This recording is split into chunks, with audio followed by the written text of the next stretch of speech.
Kung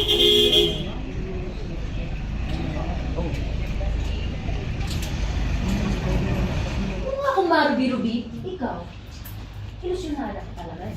Inggitera ka. Simulat sa ko, alam ka mo talaga na ang laki ng inggit mo sa akin. Ano bang pinakagalit mo? Ha? Eh di ba wala na kayo ni David? Simula nung niloko niyo kami ni Boyet? Di ba? So ano to? Ha?